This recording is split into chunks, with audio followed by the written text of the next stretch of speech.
आपण मैंने 2-3 दिन पूर्व समस्त देखिथे सोशल मीडिया माध्यम कैपिटल हॉस्पिटल पूरा पाटिमुंड होता गोटे छोट छुआ मरी जाता से घर परिवार पब्लिक पूरा उत्तेजना है घर परिवार लोक कहते माने डॉक्टर अवहेला छुआटी मरीगला सब मीडिया वाला आते सब हाइलाइट होता माने सिक्यूरिटी वाला को भी बाड़े की दरमाला कर बर्तमान से सिक्यूरिटी वाला जिदी धरी गई दीपक नायक सिक्यूरिटी माने को फेलेजा करूचंदी जल्दी सी जल्दी मां भून ओइला नहीं को गांडी फाटी होती ना क्या बेधा छुआ सिक्यूरिटी वाला को शोधी मां भून नहीं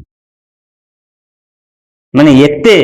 सिटी मीडिया वाला थिले का पाटरू माने अभद्र भाषा बाहर नथिला किंतु सेही एकमात्र दीपक नायक जे ताकर सबु वीडियो रे भाषा बस करी गाली गुलस आपण माने भी समस्या जानिते एई व्यक्ति बर्तमान सिक्यूरिटी आमर 6 नंबर जी सिक्यूरिटी अच्छे समस्त धारणा बही बर्तमान दीपक नायक को अरेस्ट कर जाओ देखु से भाई जन को कौन कहते नायक नामक ये यूट्यूबर काली आम समस्त समस्त सिक्यूरीटी को नहीं माँ भौणी नहीं माँ भौणी की नहीं सी शोधी थे बर्तमान ये जेपर्यंत अरेस्ट नहीं प्रथम ये